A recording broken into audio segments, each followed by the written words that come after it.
Hello students, आज हम start करेंगे एक्सरसाइज 14.4 का इंट्रोडक्शन। ठीक है ना। आज एक्सरसाइज 14.4 के इंट्रोडक्शन में हमें पहला टॉपिक जो है वो हमें पढ़ना है दो रेखाओं का प्रतिच्छेदन या इंटरसेक्शन ऑफ टू लाइंस। ठीक है ना। तो इसके बारे में हम पढ़ेंगे। पहले हम थोड़ा सा इधर समझ लेते हैं कि हम क्या चाह रहे हैं आपसे। देखो कि मान लो आपने 3D कार्टेशियन प्लेन बनाया। ठीक है ना। आपने पढ़ा था equation of a line passing through a given point and parallel to a given vector, उसके बारे में हमने बात की थी। तब यहाँ पर हमने एक पॉइंट ए माना था जिसका पोजीशन वेक्टर हमने कहा था ए वेक्टर। ठीक है। और यहाँ पर एक पैरेलल बी वेक्टर था। इतना तो हमने पढ़ा था। फिर हमने क्या किया, एक पॉइंट पी लिया जिसके कोऑर्डिनेट्स हमने एक्स, वाई, जेड लिए और इस वेक्टर को हमने ओरिजिन से मिलाया। ठीक है ना। तो इस पी पॉइंट का जो पोजीशन वेक्टर था वो था आर वेक्टर। बात क्लियर हो गई। तो ये तो हमने पढ़ा था इक्वेशन ऑफ अ लाइन में। अब हम बात कर रहे हैं इंटरसेक्शन ऑफ टू लाइंस। अब एक तो लाइन हो गई ये L1। अब मान लो कि इसी बिंदु से एक लाइन पास हो रही है कुछ इस तरीके से और उस लाइन को मैंने कहा L2। अब इस केस में इस लाइन L1 का और लाइन L2 का जो पॉइंट P है, क्या उस पॉइंट P पर ये दोनों लाइन एक दूसरे को प्रतिच्छेद कर रही हैं? यस कर रही हैं। क्या ये पॉइंट P जो है वो लाइन L1 और L2 के लिए कॉमन पॉइंट होगा? यस होगा। ठीक है ना। तो इसके आगे हम बात करते हैं कि इंटरसेक्शन ऑफ टू लाइंस के अंदर हमें एक्चुअल में पढ़ना है क्या। कि सर इतना तो हमें पता है कि ये दोनों लाइन एक दूसरे को प्रतिच्छेद कर रही हैं और जो पॉइंट P है वो इस लाइन L1 और इस लाइन L2 का होगा। ठीक है ना। और पॉइंट P का जो पोजीशन वेक्टर है उसको हम आर वेक्टर कह रहे हैं। मतलब आर वेक्टर जो है वो लाइन L1 के P पॉइंट के पोजीशन वेक्टर के लिए भी होगा और लाइन L2 के P पॉइंट के लिए पोजीशन वेक्टर के लिए भी हम यही लेंगे। मतलब इन दोनों लाइन के का P पॉइंट जो है वो कॉमन है। तो P पॉइंट का पोजीशन वेक्टर है आर वेक्टर। तो क्या आर वेक्टर लाइन L1 और L2 दोनों के लिए होगा? ठीक है ना। आर वेक्टर जो है वो लाइन L1 के लिए भी होगा और आर वेक्टर जो है वो लाइन L2 के भी लिए होगा जब हम P पॉइंट के पोजीशन वेक्टर की बात करेंगे। ठीक है ना। तो ये आर वेक्टर जो है वो इन दोनों L1 और L2 के लिए क्या है, एक कॉमन वेक्टर है। इतनी बात समझ में आई? ठीक है ना। उसके बाद हम कह रहे हैं कि मान लो कि लाइन L1 का जो वेक्टर इक्वेशन है, पहले हम वेक्टर इक्वेशन मिलेगा तो किस तरीके से सॉल्व करना है वो हम देख रहे हैं। उसके बाद हम देखेंगे कि हमें कार्टेशियन इक्वेशन मिलेगा तो हम कैसे सॉल्व करेंगे। ठीक है ना। तो लाइन L1 का मान लो वेक्टर इक्वेशन है r vector equal to A1 vector plus lambda B1 vector. Components के रूप में लिखेंगे इसको। तो आर वेक्टर हमें क्या मिलेगा यहाँ से, x1 i cap plus y1 j cap plus z1 k cap plus lambda B vector हो जाएगा आपका A1 i cap plus B1 j cap plus C1 k cap, इस तरीके से। और मान लो लाइन L2 का जो वेक्टर इक्वेशन है वो हमें गिवन है इस तरीके से। इसे भी हम कंपोनेंट्स के रूप में लिखेंगे। तो r vector equal to x2 i cap plus y2 j cap plus z2 k cap plus lambda A2 i cap plus B2 j cap plus C2 k cap. इतना हमें मिला, इतना तो हमें गिवन है क्वेश्चन में। ठीक है ना। उसके बाद हम देख रहे हैं अब हमसे क्या पूछा उसने कि क्या ये दोनों लाइन एक दूसरे को इंटरसेक्ट कर रही हैं। अगर वो इंटरसेक्ट कर रही हैं किसी भी एक बिंदु पर तो वो जो पॉइंट P है उन दोनों का जहां पर वो एक दूसरे को प्रतिच्छेद कर रही हैं तो वो पॉइंट P क्या हो जाएगा, कॉमन पॉइंट हो जाएगा उन दोनों लाइन के लिए। और अगर कॉमन पॉइंट है तो आर वेक्टर भी क्या होगा, इन दोनों लाइन के लिए कॉमन वेक्टर होगा। तो आर वेक्टर लाइन L1 के भी होगा और आर वेक्टर लाइन L2 के भी लिए होगा। तो क्या हम बोल सकते हैं इस केस में कि ये जो आर वेक्टर है इन दोनों लाइंस के वो आपस में क्या हो जाएंगे, इक्वल हो जाएंगे। बात समझ में आई? अगर इक्वल हो जाएंगे तो क्या मैं इनको इस तरीके से लिख सकता हूँ, x1 i cap plus y1 j cap plus z1 k cap, है ना। यहाँ पर हमने लैम्बडा माना है तो इसमें हम मान रहे हैं mu plus lambda A1 i cap plus B1 j cap plus C1 k cap is equal to x2 i cap plus y2 j cap plus z2 k cap plus mu A2 i cap plus B2 j cap plus C2 k cap. क्या कहा हमने कि भाई हमारी ये तो समझ में आ गया कि लाइन L1 और लाइन L2 अगर P पॉइंट पे एक दूसरे को प्रतिच्छेद करेंगी तो P पॉइंट दोनों लाइन के लिए कॉमन होगा। अगर P पॉइंट कॉमन होगा तो P पॉइंट का जो पोजीशन वेक्टर होगा R वेक्टर वो भी इन दोनों लाइन के लिए क्या होगा, कॉमन ही होगा। मतलब L1 का भी ये आर वेक्टर है और L2 का भी ये आर वेक्टर है, तो ये दोनों आर वेक्टर एक दूसरे के इक्वल हो जाएंगे इस केस में, P पॉइंट के लिए इक्वल हो जाएंगे, तो हम उनको इस तरीके से लिख सकते हैं। लिखा हमने। फिर इसको थोड़ा सा सॉल्व करूं तो देखो x1 और इनको मैं ऐड करूंगा तो आई कैप क्या आ जाएगा, कॉमन आ जाएगा, मतलब इस तरीके से x1 plus lambda a1 i cap. बात क्लियर हुई। ऐसे ही क्या लिखेंगे, y1 plus lambda b1 j cap plus z1 plus lambda c1 k cap हमें मिलेगा, ठीक है ना। इज इक्वल टू इधर से क्या मिल जाएगा हमें, x2 plus mu a2 i cap plus y2 plus mu b2 j cap plus z2 plus mu c2 k cap. इस तरीके से हमें मिला।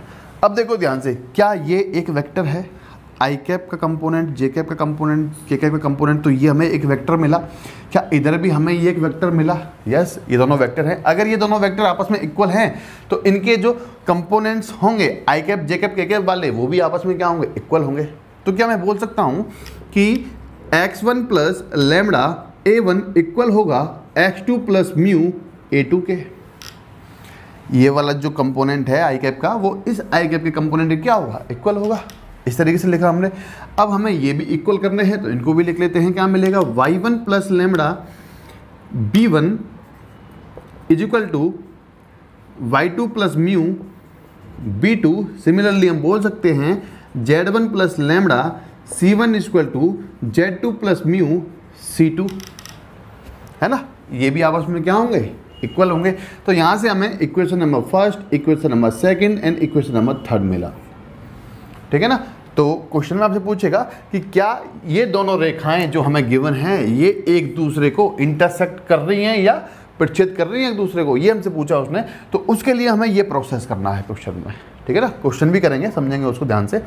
इतना करने के बाद हमें क्या करना है, फ्रॉम इक्वेशन नंबर 1, फ्रॉम, यहाँ हम लिख देते हैं फर्स्ट स्टेप हमें करना है, find the value of lambda and mu by solving equation first and second, ठीक है ना। आप क्या करोगे, इक्वेशन नंबर फर्स्ट और सेकंड को सॉल्व करोगे और यहां से लैम्बडा और म्यू का वैल्यू निकालोगे। लैम्बडा और म्यू का वैल्यू आने के बाद उसे आप इक्वेशन नंबर थर्ड में पुट करोगे। Put the value of lambda and mu in lambda and mu in equation third. हमें लैम्बडा और म्यू का वैल्यू निकालना है और इस इक्वेशन नंबर थर्ड में पुट करेंगे। अगर ये इक्वेशन सेटिस्फाई होती है, लैम्बडा और म्यू का रखने का, लैम्बडा और म्यू का वैल्यू रखने के बाद में अगर ये इक्वेशन सेटिस्फाई होती है तो हम बोलेंगे कि वो दोनों लाइंस जो हैं वो एक दूसरे को इंटरसेक्ट कर रही हैं या प्रतिच्छेद कर रही हैं। अगर ये हमें सेटिस्फाई नहीं करती हैं, लैम्बडा और म्यू का वैल्यू रखने के बाद में अगर ये इक्वेशन नंबर थर्ड सेटिस्फाई नहीं होती है तो हम बोलेंगे वो एक दूसरे को इंटरसेक्ट या प्रतिच्छेद नहीं कर रही हैं। बात समझ में आई।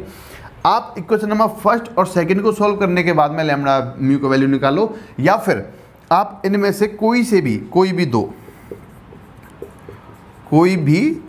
इक्वेशन लो, ठीक है ना, उसमें से आप लैम्बडा और म्यू का वैल्यू निकालो। ये आने के बाद आप तीसरी इक्वेशन, कोई भी हो ये तीसरी इक्वेशन भी, इसमें आप पुट करो। अगर वो तीसरी इक्वेशन सेटिस्फाई होती है लैम्बडा और म्यू का वैल्यू रखने के बाद में, तो हम बोलेंगे कि ये दोनों लाइन एक दूसरे को क्या करेंगी, इंटरसेक्ट करेंगी या एक दूसरे को प्रतिच्छेद करेंगी। बात समझ में आई, ठीक है ना। अब देखो लैम्बडा और म्यू का वैल्यू आ गया, आपके पास आ गया लैम्बडा और म्यू का वैल्यू। अब आपको निकालना है कि भाई प्रतिच्छेद तो कर रही हैं, आप उस पॉइंट पर, जिस पॉइंट पर एक दूसरे को ये प्रतिच्छेद कर रही हैं, उस पॉइंट का पोजीशन वेक्टर निकालो। तो देखो उस पॉइंट का पोजीशन वेक्टर क्या हो जाएगा, आर वेक्टर हो जाएगा। तो लैम्बडा और म्यू का वैल्यू आप इक्वेशन नंबर इसमें रखो या इक्वेशन इसमें रखो, आपके पास आर वेक्टर आ जाएगा और दोनों ही केस में आर वेक्टर क्या होगा, इक्वल होगा, ठीक है ना। तो अगर आपको उस पॉइंट का पोजीशन वेक्टर चाहिए तो आप लैम्बडा और म्यू का वैल्यू या तो आप इस लाइन 1 की इक्वेशन में रखो या इस लाइन 2 की इक्वेशन में रखो। लैम्बडा का वैल्यू यहाँ रखना है, म्यू का वैल्यू यहाँ रखना है। आप इन दोनों में से किसी का भी वैल्यू यहाँ रख दो और आपके पास उस पॉइंट का जो पोजीशन वेक्टर है वो आपके पास आ जाएगा। बात समझ में आई, ठीक है ना। तो इतना आपने समझा, इसके बाद हम क्वेश्चन में समझेंगे। तो कॉपी करेंगे इसको पहले। तो नेक्स्ट मान लो हमें कार्टेशियन इक्वेशन गिवन है, ठीक है ना। अगर हमें कार्टेशियन इक्वेशन गिवन है तो हम कैसे फाइंड करेंगे कि ये जो लाइन L1 और L2 है वो एक दूसरे को इंटरसेक्ट कर रही हैं या नहीं कर रही हैं, ठीक है ना। तो उसके लिए क्या करेंगे, मान लो कि लाइन L1 का जो कार्टेशियन इक्वेशन है वो इस तरीके से होगा, x minus x1 upon a1 is equal to y minus y1 upon b1 is equal to z minus z1 upon c1। And जो लाइन L2 का कार्टेशियन इक्वेशन होगा वो इस तरीके से मिलेगा, x minus x2 upon a2 is equal to y minus y2 upon b2 is equal to z minus z1 upon z minus z2 upon c2। इस तरीके से हमें मिलेगा। अब देखो यहाँ पर x है ये, और यहाँ पर भी ये क्या है x, तो ये x का वैल्यू और ये x का वैल्यू इक्वल होना चाहिए, ठीक है ना। क्योंकि अगर वो किसी पॉइंट पे मान लो, देखो इस केस में भी जो पॉइंट P के कोऑर्डिनेट्स है वो क्या है x y z, क्या ये पॉइंट इस लाइन L2 पर है, क्या ये पॉइंट P लाइन L1 पे है। तो इसका मतलब x का जो भी वैल्यू होगा दोनों केस में वो लाइन L1 और L2 के लिए दोनों के लिए होगा, ठीक है ना। तो यहाँ से लाइन L1 में जो x का वैल्यू होगा वो इस लाइन 2 के x के वैल्यू के बराबर होगा। ये बात हमारे समझ में आ गई, ठीक है ना। तो लाइन L1 के लिए यहाँ पर हम लैम्बडा मान रहे हैं कांस्टेंट, और यहाँ पर हम मान रहे हैं म्यू। तो आप इस लाइन L1 को आप सॉल्व करो तो देखो यहाँ से आपको x का वैल्यू क्या मिलेगा, लैम्बडा a1 प्लस x1 मिलेगा जी। यहाँ से आपको y का वैल्यू क्या मिलेगा, लैम्बडा b1 प्लस y1। आपको z का वैल्यू क्या मिलेगा, लैम्बडा c1 प्लस z1। इस तरीके से आप लाइन L1 को सॉल्व करने के बाद में लाइन L2 को सॉल्व करो। यहाँ से आपको x का वैल्यू क्या मिलेगा भाई, म्यू a2 प्लस x2। ऐसे ही y equal to mu b2 plus y2 and z equal to mu c2 plus z2। इस तरीके से क्या x इज इक्वल टू ये है और x इज इक्वल टू ये है, इसका मतलब ये दोनों वैल्यूज क्या हो जाएंगे, इक्वल हो जाएंगी, ठीक है ना।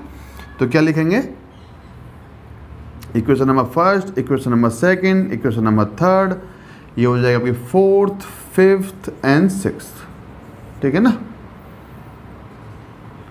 तो क्या लिखेंगे, from equation number first and fourth, है ना, या फिर बाय सॉल्विंग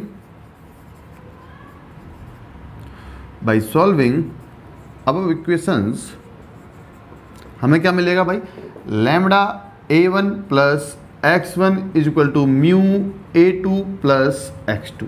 इस तरीके से, ठीक है ना। ऐसे ही क्या मिलेगा हमें, और अच्छा ये वैल्यूज ही हमें क्या मिल रही थी वेक्टर इक्वेशन में भी हमें इसी तरीके से वैल्यूज मिल रही थी। 3 इक्वेशन बनी थी वहाँ पे, यहाँ पे भी कितनी बनेंगी, 3 बनेंगी। तो lambda b1 plus y1 is equal to mu b2 plus y2, ठीक है ना। ऐसे ही lambda c1 plus z1 is equal to mu c2 plus z2। इस तरीके से आपको इक्वेशन नंबर फर्स्ट मिला, सेकंड मिला, थर्ड मिला, एंड सेम प्रोसेस आप equation number first and second को सॉल्व करोगे।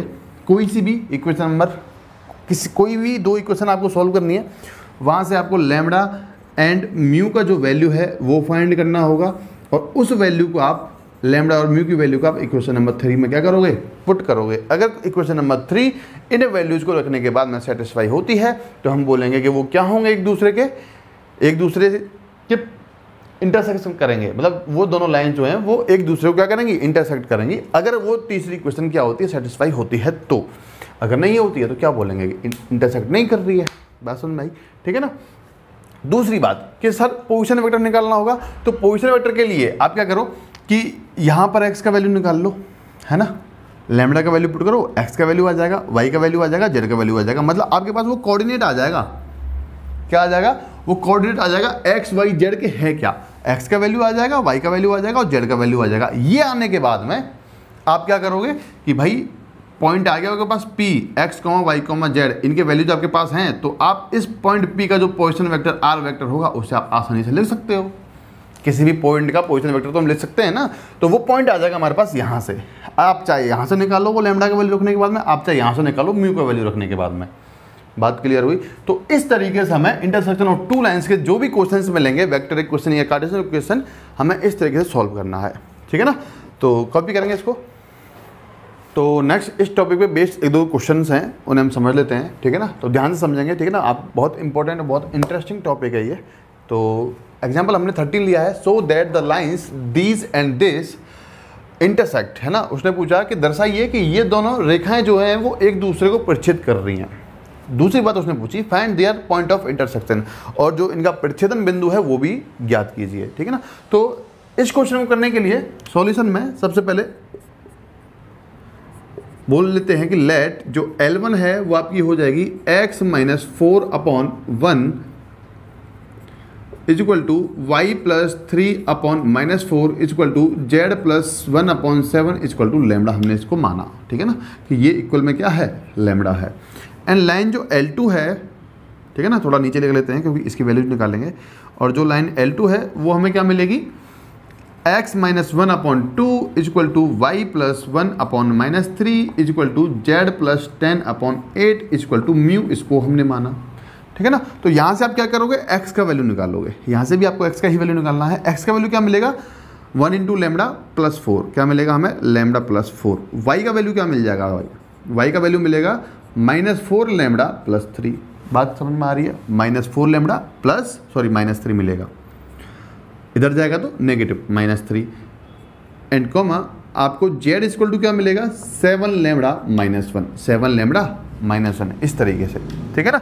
अब इस पूरे को आपने इक्वेशन नंबर फर्स्ट कहा। एंड लाइन L2 से आपको x का वैल्यू मिलेगा 2 म्यू + 1, y का वैल्यू मिलेगा -3 म्यू -1 एंड z का वैल्यू मिलेगा 8 म्यू -10, इसको आपने इक्वेशन नंबर सेकंड कहा। अब आप लिख रहे हो from equation first and second, ठीक है ना। तो अब ये जो x के वैल्यूज हैं वो आपस में इक्वल हो जाएंगे, y के वैल्यूज भी आपस में इक्वल हो जाएंगे और z के वैल्यू भी आपस में इक्वल हो जाएंगे। तो इनको बस इक्वल पुट करना है और फिर सॉल्व करना है। तो यहीं लिख लेते हैं, इसको इक्वल करेंगे, क्या मिलेगा, lambda + 4 is equal to 2 mu + 1, 2 mu + 1। बात समझ में आ रही है।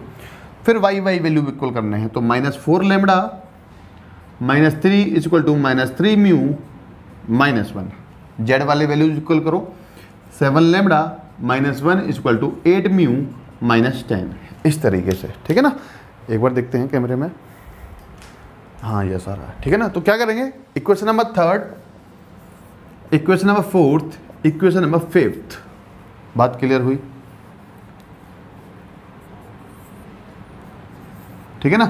तो यहां से from equation number third and fourth आप कोई भी दो इक्वेशन लो, उनको आपको सॉल्व करना है और लैम्बडा और म्यू का वैल्यू फाइंड करना है। तो हम 3 और 4 ले रहे हैं from equation third and fourth, ठीक है ना। Equation number third and fourth को हम सॉल्व करेंगे और लैम्बडा और म्यू की वैल्यू फाइंड करेंगे। तो देखो इक्वेशन नंबर थर्ड लिख रहा हूँ मैं, तो क्या मिलेगा, लैम्बडा -2 म्यू, ध्यान से देखना, lambda -2 mu, lambda -2 mu and -1 इधर आएगा तो 4 - 1 कितना, +3 इज इक्वल टू 0, यही मिलेगा ना, यस। एंड इक्वेशन नंबर 4 क्या मिलेगी, -4 लैम्बडा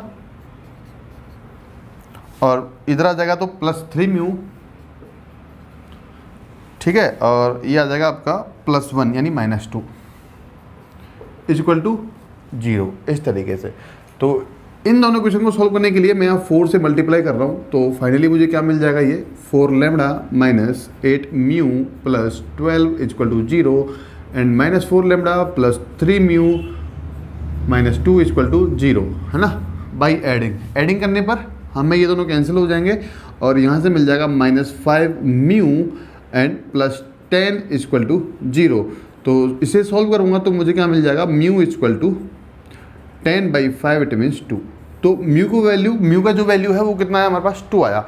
अब put mu equal to in equation number third, put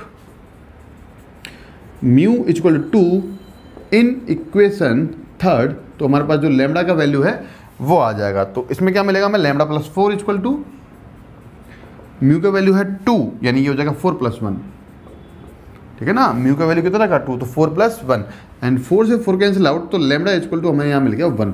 तो म्यू और लैम्बडा दोनों का वैल्यू आ चुका है। अब put the value of lambda and mu in equation fifth. क्या करना है हमें, हमें भाई अब लैम्डा और म्यू का वैल्यू इस इक्वेशन नंबर 5 में पुट करके रखना है, पुट करना है और हमें देखना है कि ये इक्वेशन जो है वो सेटिस्फाई होती है या नहीं होती है। तो सबसे पहले इक्वेशन नंबर 5 लिख लेंगे, 7 lambda minus 1 is equal to 8 mu minus 10, इस तरीके से, ठीक है ना। 1 का लैम्डा का वैल्यू कितना है 1, यानी 7 माइनस 1 मिलेगा। म्यू का वैल्यू कितना है 2, यानी 8 इंटू 2 माइनस 10 मिलेगा। इसको सॉल्व करने पर 6 मिलेगा, इसको सॉल्व करने पर भी हमें कितना मिलेगा 6। तो हम बोलेंगे यह सेटिस्फाई होती है। तो उसने पूछा so that the lines this and this intersect, तो यस हम क्या बोलेंगे कि बोथ लाइन्स आर, सो क्या लिखेंगे, so both lines are intersect each other, intersect each other. फिर उसने पूछा find their point of intersection, तो हमें पॉइंट ऑफ इंटरसेक्शन निकालना है, ठीक है ना। उस पॉइंट ऑफ इंटरसेक्शन को हम यहाँ निकाल रहे हैं। अब हमारे पास लैम्डा का वैल्यू है और म्यू का वैल्यू है। आप चाहे इसमें पुट करो लैम्डा का वैल्यू एक्स वाई जेड, तो आपको कोऑर्डिनेट्स मिल जाएंगे, पॉइंट ऑफ इंटरसेक्शन मिल जाएगा, या म्यू का वैल्यू यहाँ पुट करो तो आपके पास एक्स वाई जेड मिल जाएंगे, यानी पॉइंट ऑफ इंटरसेक्शन मिल जाएगा, ठीक है ना। तो हम इसमें पुट कर रहे हैं, आप चाहो तो इसमें भी कर सकते हैं, ठीक है ना। तो x इक्वल टू क्या मिलेगा, x इज इक्वल टू 1 + 4 यानी 5, y इक्वल टू क्या मिलेगा -4 इंटू 1 -3 यानी -7, z इक्वल टू हमें क्या मिलेगा 7 - 1 इक्वल टू 6। तो पॉइंट ऑफ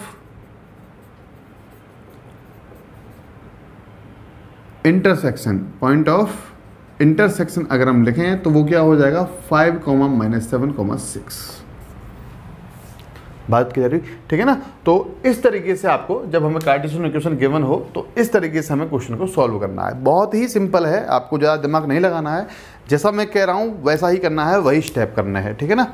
आपको 2 इक्वेशन मिलेंगी इस तरीके से, हमें क्या देखना है कि वो दोनों रेखाएं प्रतिच्छेद करती हैं या नहीं करती हैं। अगर करती होंगी तो उनका एक कॉमन पॉइंट होगा, ठीक है ना, और कॉमन पॉइंट होगा तो उनके ये तीनों इक्वेशन जो होंगे वो सेटिस्फाई होंगे। समझो किस तरीके से कि रेखा 2 रेखाएं हैं, वो एक दूसरे को प्रतिच्छेद कर रही हैं नहीं कर रही हैं, वो हमें चेक करना है। तो सबसे पहले हमें इस लाइन L1 में से एक्स वाई जेड का वैल्यू निकालना है, बात क्लियर हुई। फिर लाइन L2 में से एक्स वाई जेड का वैल्यू निकालना है, बात क्लियर हुई। फिर वैल्यू देखो लैम्डा पुट करने के बाद में, म्यू पुट करने के बाद में निकालना है। फिर उन दोनों इक्वेशंस को यानी x का वैल्यू और y का वैल्यू और z का वैल्यू है उनको इक्वल पुट करना है। इक्वल पुट करने के बाद में आप कोई भी दो इक्वेशन लेके लैम्डा और म्यू का वैल्यू फाइंड करो। लैम्डा और म्यू का वैल्यू आते ही आप इक्वेशन नंबर 3 कोई सी भी इक्वेशन नंबर 3 में पुट करोगे और देखोगे कि वो दोनों सेटिस्फाई हो रही हैं या नहीं हो रही हैं। अगर वो सेटिस्फाई हो रही हैं तो उनका जो वैल्यू है वो इक्वल मिलेगा, यानी 6 इक्वल टू 6 मिला। इसका मतलब क्या, ये इक्वेशन जो नंबर 5 है वो लैम्डा और इस लैम्डा और म्यू के मान के लिए क्या हो रहे हैं, सेटिस्फाई हो रही है। अगर सेटिस्फाई हो रही है तो हम बोल सकते हैं कि वो दोनों लाइंस क्या है, इंटरसेक्ट कर रही हैं। इंटरसेक्ट कर दिया, इंटरसेक्शन पॉइंट निकालना है तो आप इसमें पुट कर दो लैम्डा का वैल्यू या इसमें पुट कर दो म्यू का वैल्यू, तो आपके पास वो इंटरसेक्शन पॉइंट भी आ जाएगा, ठीक है ना। तो बहुत सिंपल है, तो कॉपी कर लेंगे इसको। तो नेक्स्ट एग्जांपल नंबर 14 हम ले रहे हैं। जब हमें वेक्टर इक्वेशन गिवन है तो हम कैसे फाइंड करेंगे कि वो दोनों लाइन एक दूसरे को इंटरसेक्ट कर रही हैं और उनका जो पॉइंट ऑफ इंटरसेक्शन है वो क्या होगा, बात समझ में आई। तो सॉल्यूशन में सबसे पहले आप मान लो कि लेट L1 जो है वो हो जाएगा अभी r vector equal to i cap plus J cap minus के cap plus lambda 3 I cap minus J cap, and जो L2 है वो आपकी हो जाएगी r vector equal to 4 I cap minus के कैप प्लस म्यू 2 आई कैप प्लस 3 के cap, ठीक है ना। तो from equation number first and second आपको क्या करना है, ये दोनों आर वेक्टर है, इसका मतलब दोनों क्या होंगे, इक्वल होंगे। तो क्या लिख रहे हैं हम, from equation first and second I cap plus, थोड़ा सा इधर लिखते हैं, I cap plus J cap minus के cap plus lambda 3 I cap minus J cap is equal to 4 I cap minus के कैप प्लस म्यू 2 आई cap plus 3 के cap, ठीक है ना। आपने क्या किया, इन दोनों इक्वेशंस को इक्वल पुट कर दिया। इक्वल पुट करने के बाद में आप इसको थोड़ा सा सॉल्व करोगे तो देखो यहाँ पर 1 है, यहाँ पर 3 लैम्डा है, तो क्या मिलेगा 1 + 3 लैम्डा आई कैप, बात क्लियर हुई।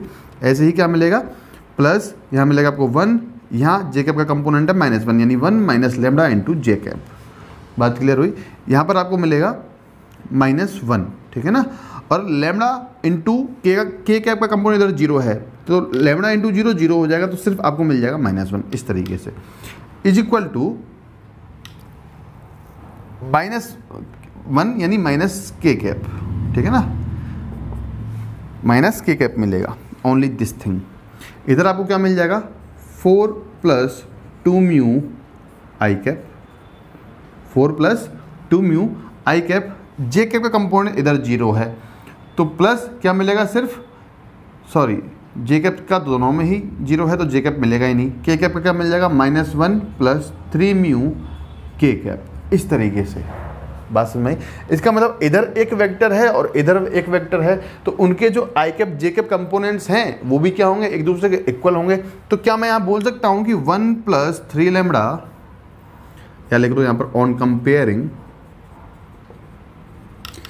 1 + 3 लेमडा जो है वो इस आई कैप के इक्वल होगा, यानी 4 + 2 म्यू के इक्वल होगा। यहाँ से जे कैप क्या है 1 माइनस लेमडा, इधर जे कैप क्या है 0, तो क्या वो 0 के इक्वल होगा? यस। इधर क्या है के कैप -1 इज इक्वल टू, इधर के कैप क्या है -1 + 3 म्यू, इस तरीके से। बात क्लियर हुई, ठीक है ना। तो simply equation number 3rd, 4th and 5th है ना, तो आप फ्रॉम इक्वेशन नंबर 4 आप बोल सकते हो कि लेमडा इक्वल टू आपको 1 मिलेगा, और लेमडा 1 इक्वल टू 1 आता ही है, आप किसी भी इक्वेशन में पुट कर दो आपके पास म्यू का वैल्यू आ जाएगा। तो मान लो आपने put lambda equal to 1 in equation 3rd, आपने 3rd में पुट किया तो देखो क्या मिलेगा 1 + 3 इज इक्वल टू 4 + 2 म्यू, यही मिलेगा ना।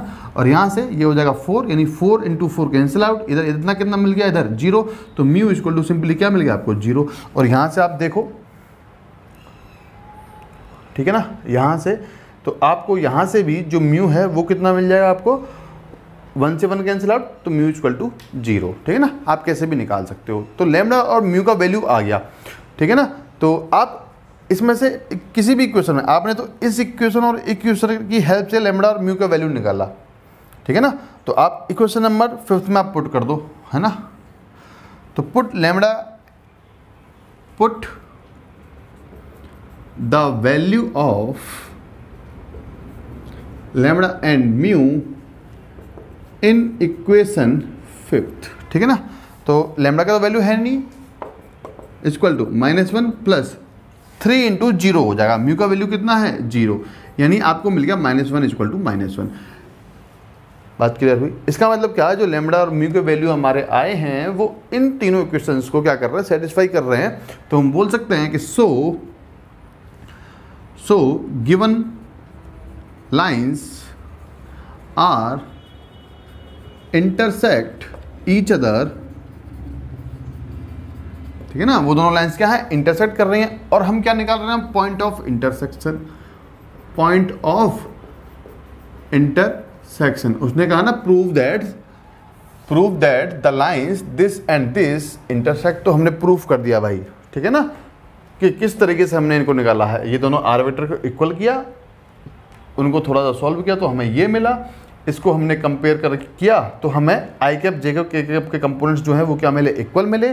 इक्वेशन नंबर 4 से लेमडा का वैल्यू ये मिला, और इक्वेशन नंबर 3 में आपने लेमडा का वैल्यू पुट किया तो आपका म्यू का वैल्यू मिल गया 0, ठीक है ना।